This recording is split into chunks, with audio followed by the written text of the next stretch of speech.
Saudaraku yang kekasih dalam nama Yesus, pada hari Minggu yang lalu kita telah mendengarkan firman Tuhan tentang berdoa. Semua anak-anak Tuhan harus berdoa. Firman Tuhan berkata, mintalah maka akan diberikan kepadamu. Firman Tuhan berkata, dan Tuhan berjanji untuk mendengar dan menjawab doa kita. Dalam buku Yeremia 33 ayat 3 dikatakan, berserulah olehmu kepadaku, maka aku akan menyahut engkau, dan aku akan memberitahukan kepadamu perkara-perkara yang besar yang tidak terpahami. Kalau kita berdoa, maka Roh Kudus akan membukakan mata rohani kita. Kita mengerti perkara-perkara rohani. Perkara-perkara rohani tidak dapat dimengerti oleh akal manusia ini. Perkara-perkara rohani hanya bisa dimengerti kalau Roh Kudus memberikan wahyu kepada kita. Dan itu datang kepada kita kalau kita berdoa. Jadi kalau kita berdoa, kita akan bertambah kaya dalam perkara-perkara rohani.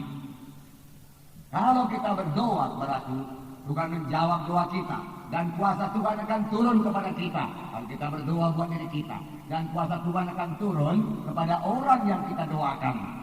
Roh Kudus akan bertambah-tambah aktif kalau kita berdoa. Bukan hanya Roh Kudus bertambah-tambah aktif, malaikat pun bertambah-tambah aktif kalau kita berdoa.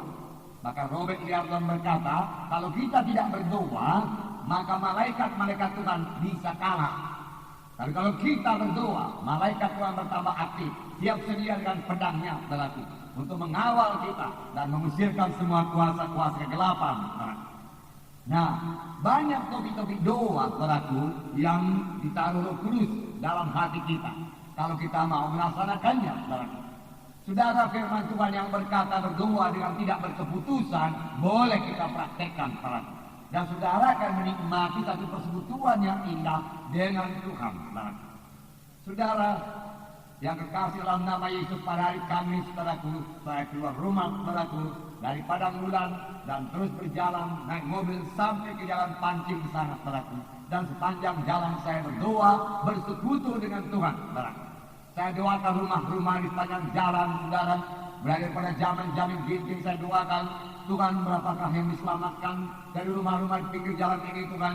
Tahu saya belum banyak, Tuhan, diselamatkan, baru beberapa rumah saja. Oleh sebab itu bermurahlah Engkau, Tuhan, berikanlah Roh Kudus bekerja kepada mereka, Tuhan, dan mereka lebih terbuka lagi kepada Injil, Tuhan. Haleluya, Tuhan, saya katakan. Dan saudaraku, saya mengusirkan roh jahat dari sana, saudaraku. Saya mengusirkan roh jahat dari praktik-praktik dukun yang saya ketahui sepanjang jalan itu. Di dalam nama Yesus kau pergi, roh jahat, saya katakan, dalam nama Yesus. Saya melewati gereja-gereja, saya katakan, berkati gereja ini, Tuhan. Tuhan, supaya jiwa-jiwa bertambah-tambah diselamatkan gereja ini. Mereka mengenal kebenaran-Mu, Tuhan. Berkati hamba Tuhan yang lain di sini. Berkati mereka secara finansial juga, Tuhan. Haleluya, Tuhan. Dan terus saya berjalan sampai Prof. Yamin sana, saudaraku. Saya terus berdoa. Tuhan, daerah ini kelihatannya belum banyak orang Kristen, Tuhan.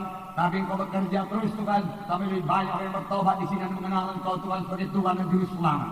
Dan saya usirkan semua roh jahat dalam nama Yesus. Roh pengaruh dalam nama Yesus.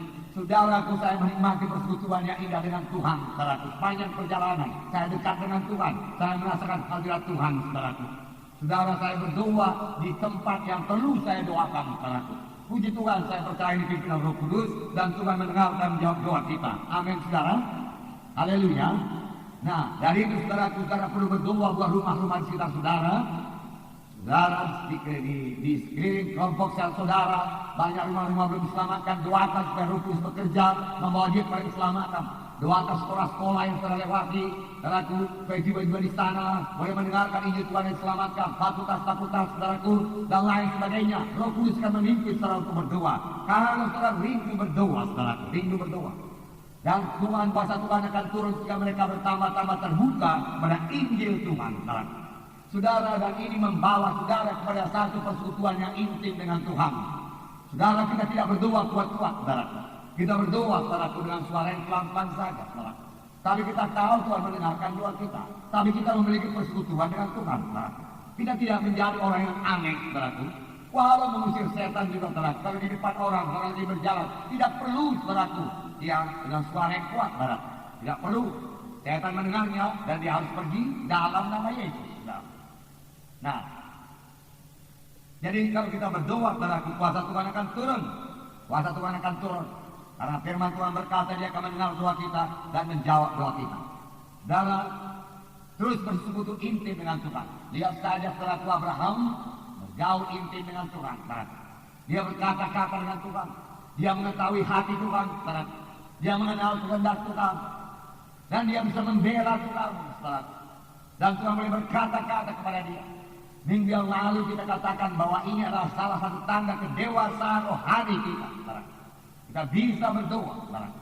Bisa berdoa buat orang lain. Bisa bergaul dengan Tuhan. Dalam perjanjian lama di waktu dosa manusia sangat bertambah, saudaraku, dikatakan bahwasanya Nuh bergaul dengan Tuhan. Walau di sekelilingnya penuh dengan dosa, hidup dengan kekerasan, saudaraku, tetapi Nuh bergaul dengan Tuhan.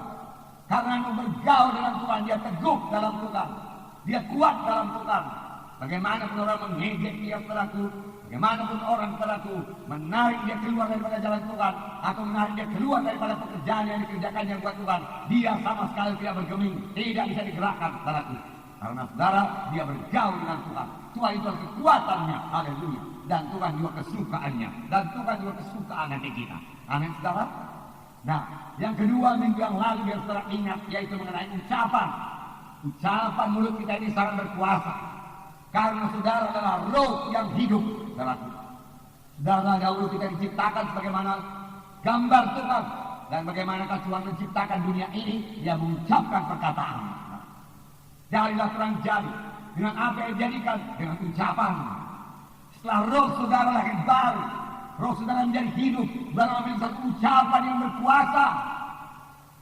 Firman Tuhan berkata, barang siapa yang berkata kepada gunung ini, tercampaklah engkau dalam laut, asal tidak bimbang hatinya, tapi percaya bahwa apa yang dikatakannya itu akan jadi, maka dia akan memperoleh apa yang dikatakannya. Ini terjemahan dalam bahasanya. Maka dia akan memperoleh apa yang dikatakannya. Saudara akan memperoleh apa yang saudara katakan. Jangan katakan saya ini apa, saya ini nggak bisa berbuat apa-apa, pendidikan saya pun tidak tinggi, saya bukannya orang yang pintar, saya orang yang bodoh, saya orang yang lemah. Puji Tuhan, saudaraku, firman Tuhan berkata Tuhan memilih orang bodoh, Tuhan memilih orang lemah.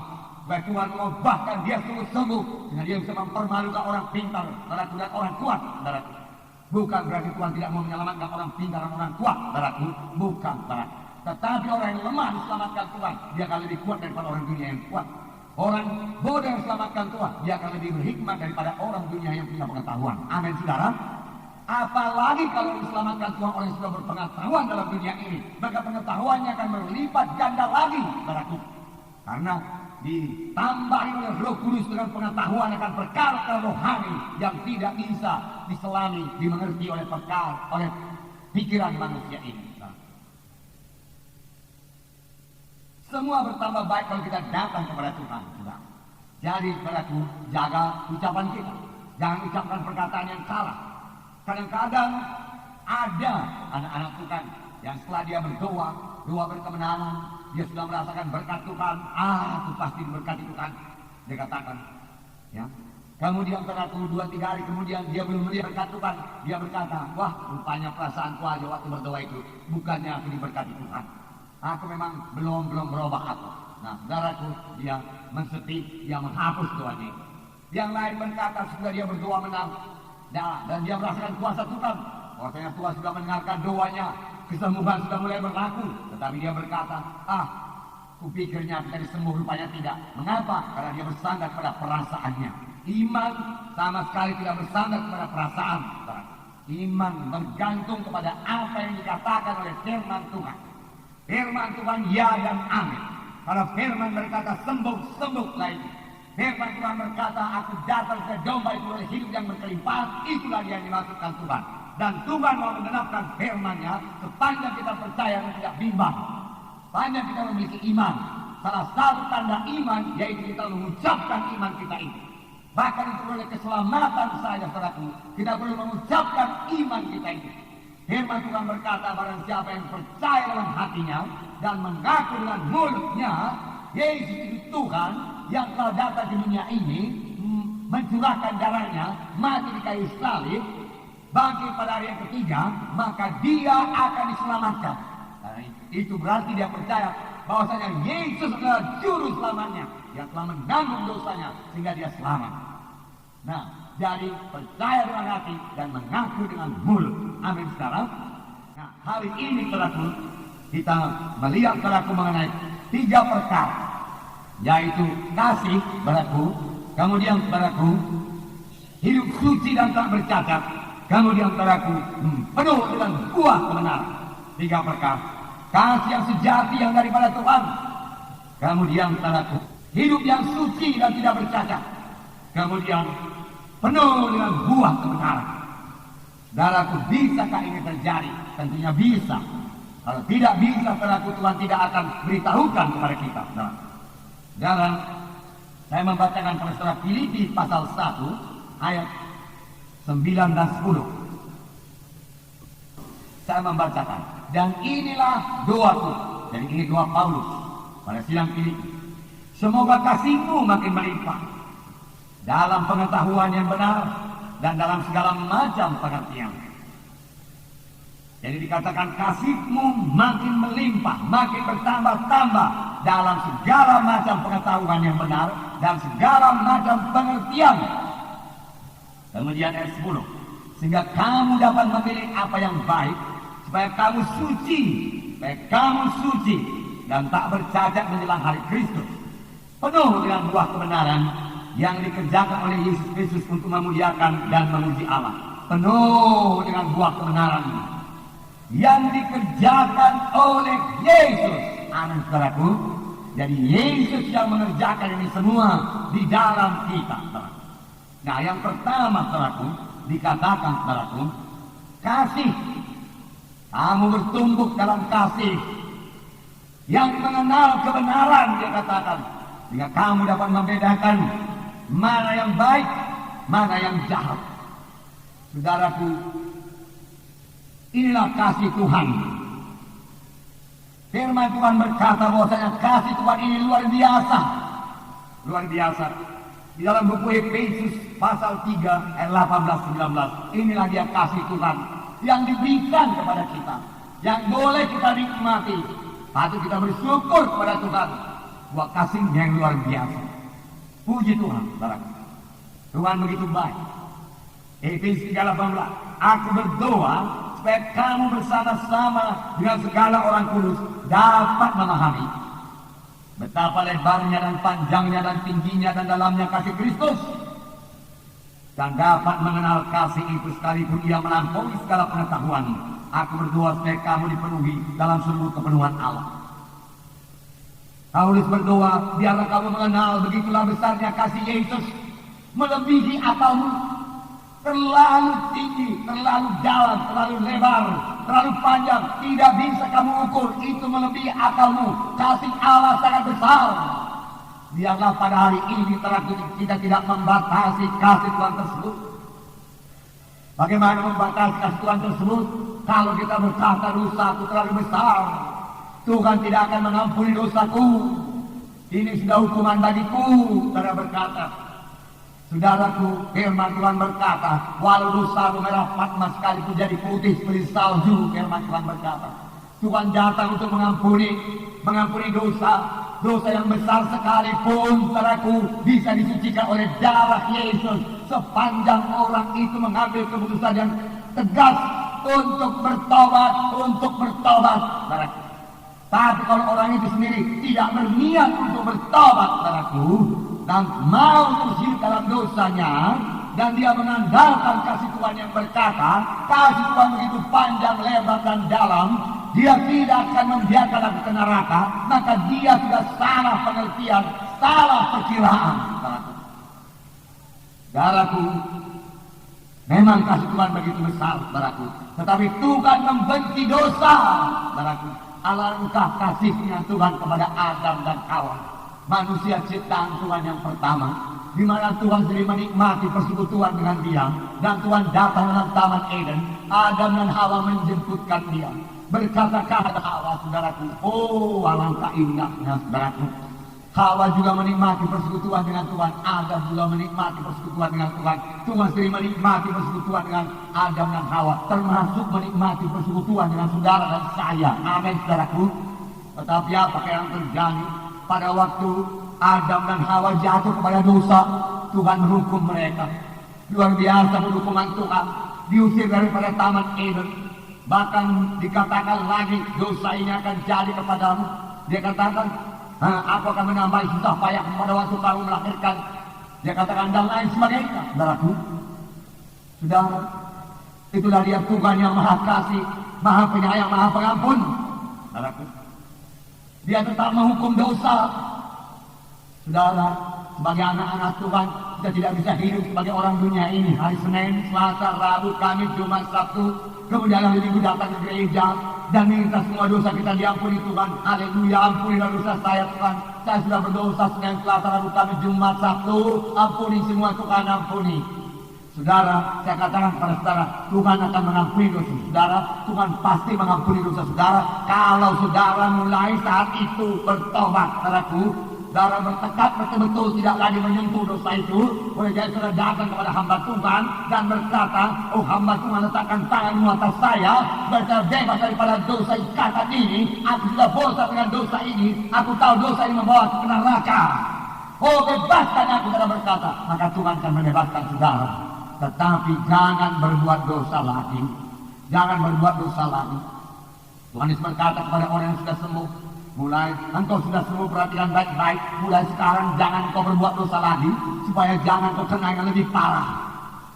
Bahkan pada seorang perempuan yang kedapatan berzina, Tuhan berkata, pergilah, aku juga tidak menghukum engkau, tapi mulai sekarang jangan berbuat dosa lagi. Bertaubat sungguh-sungguh. Saudara, saya tidak bisa mengandalkan kasih Allah luar biasa. Dia tidak akan memberikan saya ke neraka. Tetapi setelah kita memboleh-bolehkan dosa dengan berkata, nanti kan diampuni Tuhan juga ya. Nanti ada anugerah Tuhan limpahnya itu. Inilah hari pertobatan, inilah hari keselamatan. Jangan tunggu besok, saudaraku. Jangan tunggu darah lebih baik lagi, saudaraku. Banyak orang karena salah mengerti dengan kasih Tuhan. Nggak ada neraka, dia katakan.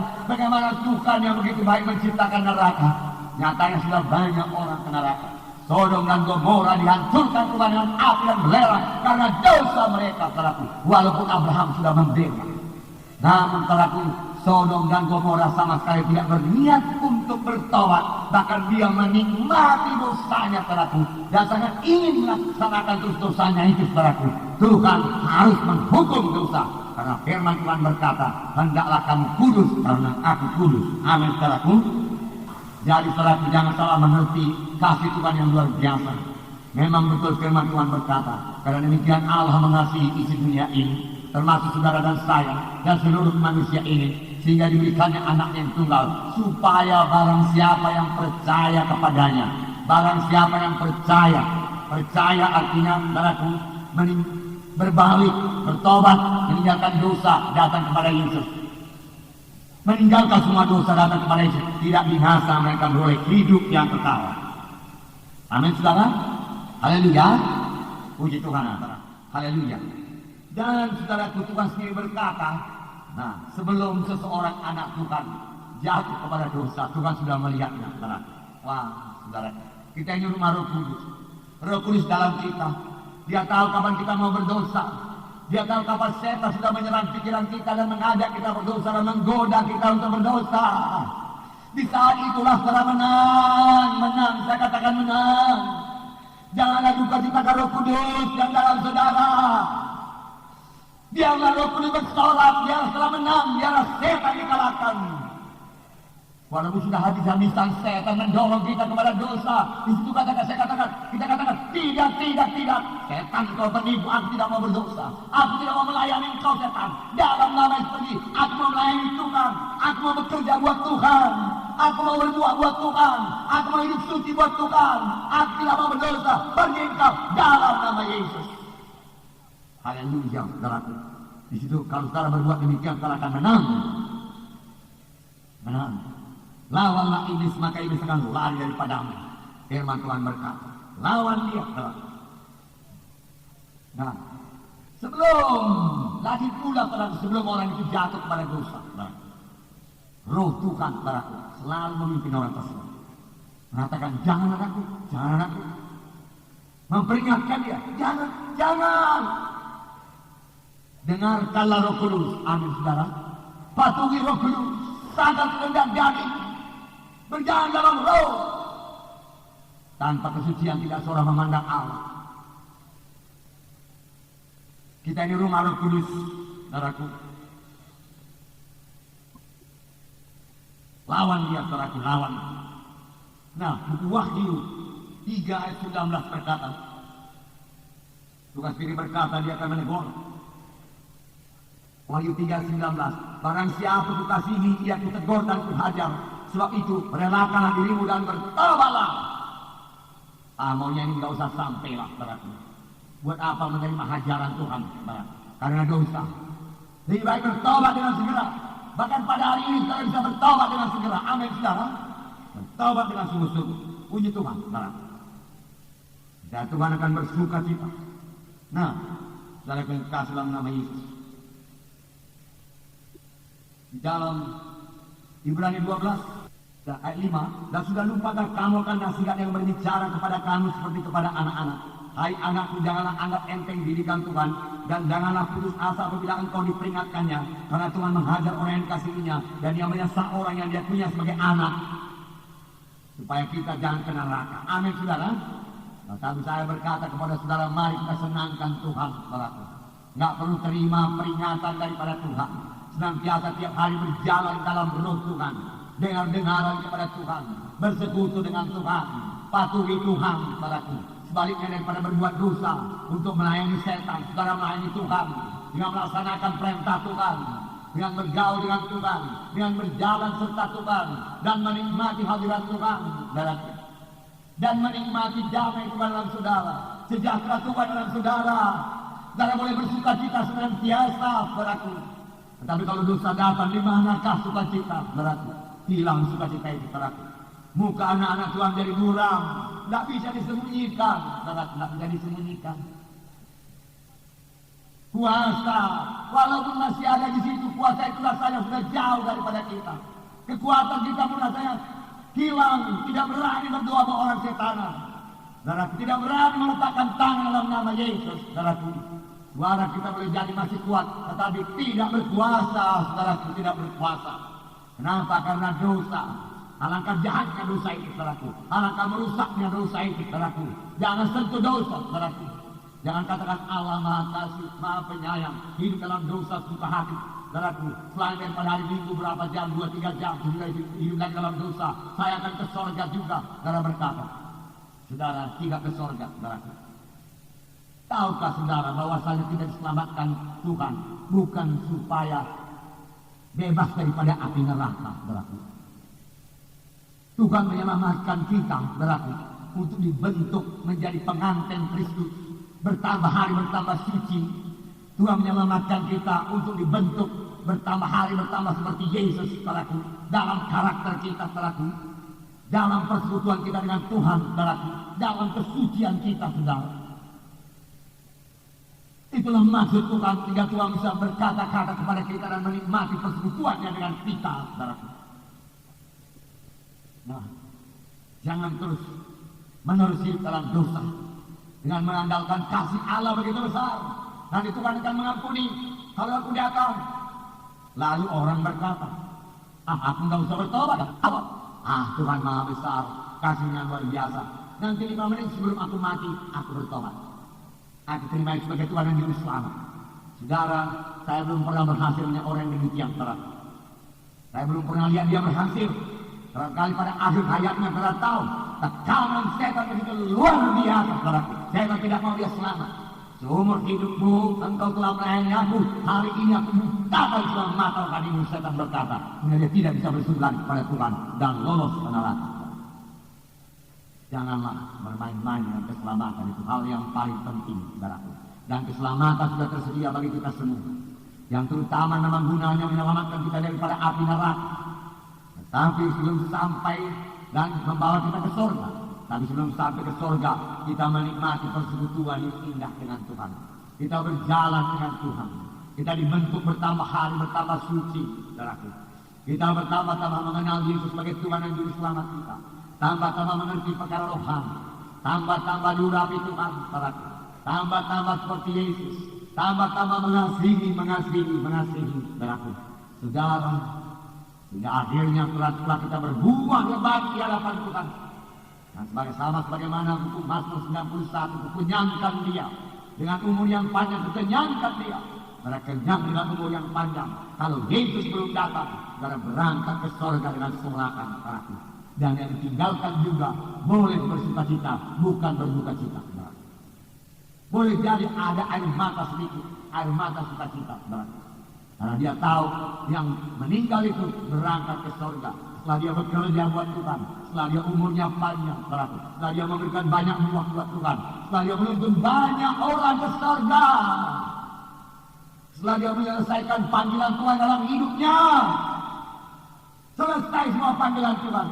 Setelah dia bisa berkata sama sebagaimana Paulus berkata, aku telah berhasil dalam perlombaan iman, aku telah menang, dia katakan, aku telah selesai pekerjaan Paulus, dan sekarang kamu berangkat ke sorga, kamu tidak akan melihat mukaku lagi, dia katakan, mahkota kemuliaan tersedia bagiku. Marilah, saudaraku, pada zaman akhir ini banyak kerja, saudaraku, beri buah yang banyak buat Tuhan, beri buah yang banyak buat Tuhan, hidup suci. Nah, saudara, jangan bolehkan saudaraku kasih Tuhan itu. Nanti dia punya Tuhan juga.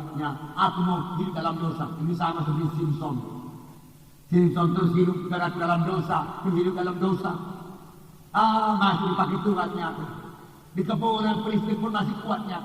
Di kebun di kota Gaza, dia sudah berbuat dosa. Saudaraku, dia angkat pintu gerbang Gaza, dia buangkan. Oh, bisa berbuat dosa, bisa.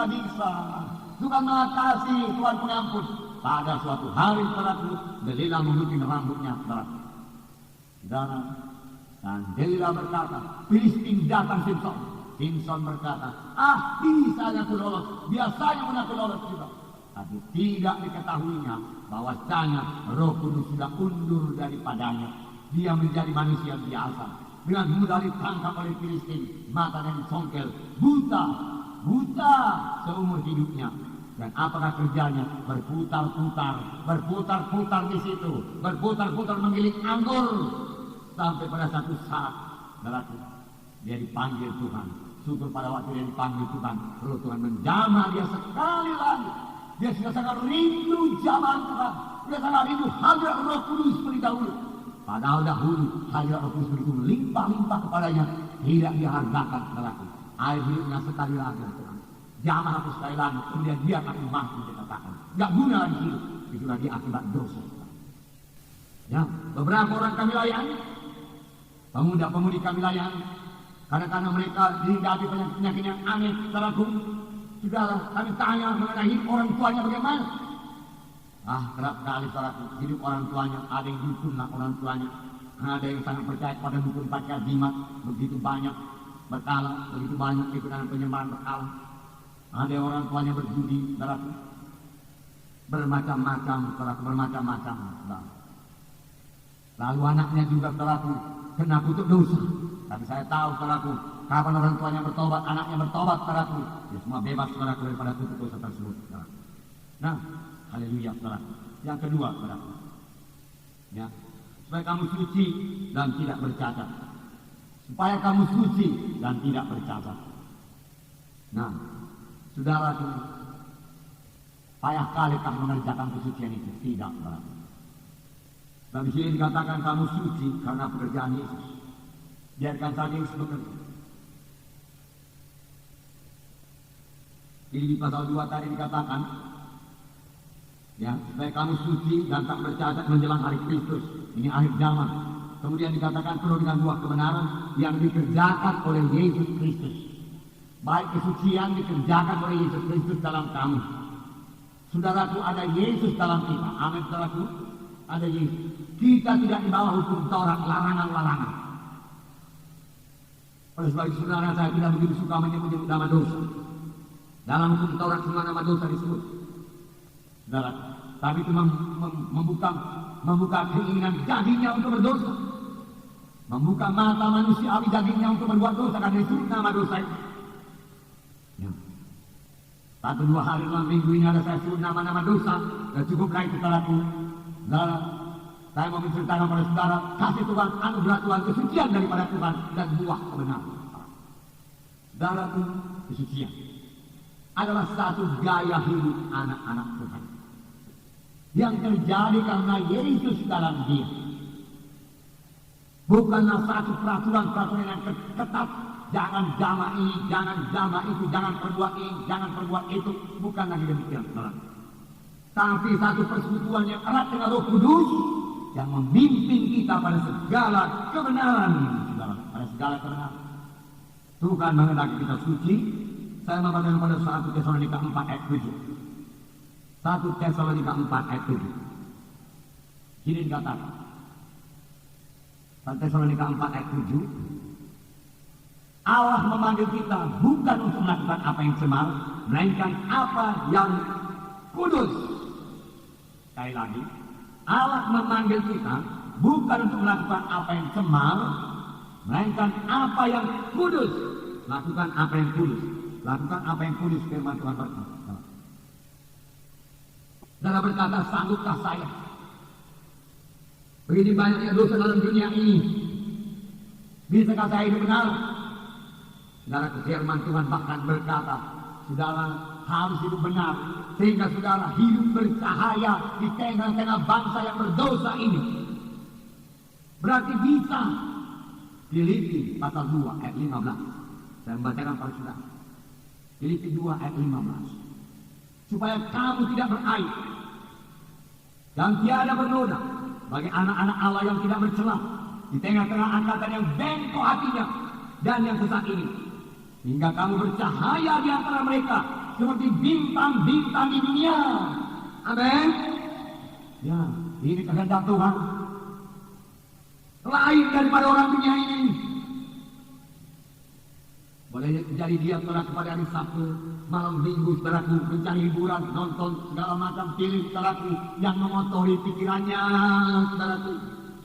Saya tidak yakin orang demikian bisa berdoa pada hari minggunya di gereja. Pikirannya sudah dipenuhi dengan segala perkara duniawi, kekerasan saudaraku, perkara-perkara najis saudaraku, kebencian Tuhan penuh semua dalam pikirannya. Kemudian hari minggu dia mau bersekutu dengan Tuhan, atau hari minggu dia melayani saudaraku, dia akan gagal melayani kalau demikian. Saudaraku, firman Tuhan berkata di sini, saudaraku, tengah-tengah bangsa yang bengkok ini, biarlah kamu bercahaya, dikatakan sebagai bintang-bintang. Saudara, kita lah, saudaraku, sekarang ini terang dunia ini. Tuhan berkata, aku terang dunia ini. Tetapi sekarang Yesus dalam saudara. Pancarkan terang Yesus yang dalam saudara. Dan dunia yang gelap ini melihat hidup karena hidup dalam terang.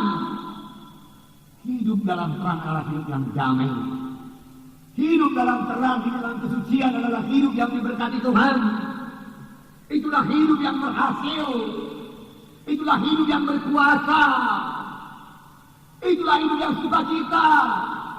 Itulah hidup yang senang. Saudara janganlah percaya setan yang berkata dosa itu senang, dosa itu sukacita. Saudaraku tidak, saudaraku. Dosa itu maut, saudaraku. Dosa itu memisahkan saudara dengan Tuhan. Di manakah ada kesenangan? Di manakah ada sukacita? Apakah artinya berkat kalau hubungan dengan Tuhan sudah renggang? Saudaraku, kalau saudara tidak bisa berdoa, saudaraku. Tapi di manakah pula sukacita yang lebih besar daripada tiap-tiap saat saudara boleh berseru haleluya Tuhan. Indahlah Engkau Tuhan. Terima kasih Tuhan, kita sama-sama pada hari kita jalan Tuhan. Hamba terbuka kepada pimpinan-Mu Tuhan. Engkau mau berkata-kata silakan Tuhan. Banyak yang kuliah sepanjang jalan ini Tuhan. Engkau mau saya berdoa, silakanlah Tuhan, saya berdoa Tuhan. Haleluya, pimpinlah Tuhan, pimpinlah. Tapi kita memiliki mara air yang hidup yang memancar-mancar itu sampai kepada kita tahu. Yang membawa sukacita yang luar biasa. Sukacita kita lain daripada sukacita orang dunia ini. Saudara, kalau kita hidup suci, saudara, kalau kita hidup suci, itu akan jadi kepada kita, saudara. Puji Tuhan. Saudara berkata, siapa orang suci? Saudara lah orang suci. Saudara. Saudara berkata, bagaimana dengan dosa saya yang lalu? Coba saudara tanya Tuhan. Tuhan, sudah saya lahir baru. Bagaimana dosa saya lama itu Tuhan? Keji Tuhan, kotor Tuhan, aduh. Malu aku Tuhan. Tuhan berkata, terus yang mana? Masakan kau nggak tahu Tuhan, kau tahu segala perkara. Nggak ada yang terlindung kepadamu Tuhan. Nah, aku berbuat dosa begini dulu Tuhan. Tuhan berkata, yang mana? Aku nggak tahu itu. Apakah kau sudah ampuni Tuhan? Tuhan berkata, tidakkah engkau ketahui 2 Korintus 5 ayat 17 yang berkata, barang siapa ada dalam Kristus Yesus, ia adalah kejadian yang baru, yang lama sudah lenyap, yang baru sudah timbul. Dosamu yang lama sudah lenyap, dia katakan, dosamu yang lama sudah kuhapus, dosamu yang lama sudah kulupakan. Tuhan berkata, haleluya, haleluya. Oleh sebab itu, kalau Tuhan tidak mengingatnya lagi, buat apa pada ingat? Itu menekan saudara, setan menipu. Enggaknya benar kau selamat. Anak dosa begitu dia begitu. Katakan, tapi katakan 2 Korintus 5 ayat 17, setan berkata, dengarkan, aku ada kejadian yang baru. Ini kejadian baru. Perkara lama sudah lenyap, rohku sudah hidup, bersekutu dengan Tuhan. Dan dengan roh yang sudah hidup itu, dan kemudian Roh Kudus turun kepada saudara, tinggal dalam saudara. Saudara menjadi orang yang lebih daripada pemenang-pemenang. Amin saudara. Itu sebabnya saudara, orang yang sudah selamat itu, yang sudah menerima Tuhan sebagai Tuhan dan Juru Selamatnya, harus dibaptiskan. Saudara. Supaya setan melihatnya. Apakah itu maksudnya? Satu pernyataan kepada Tuhan dan kepada dunia dan kepada setan, bahwasanya aku adalah kejadian yang baru. Hidup baru telah aku miliki, Yesus dalam aku. Dan segala perkara yang lama adalah sia-sia, tidak berguna. Hidup manusia lamaku penuh dengan dosa. Kutanamkan manusia lamaku ini. Dan sekarang aku hidup dalam satu hidup yang baru.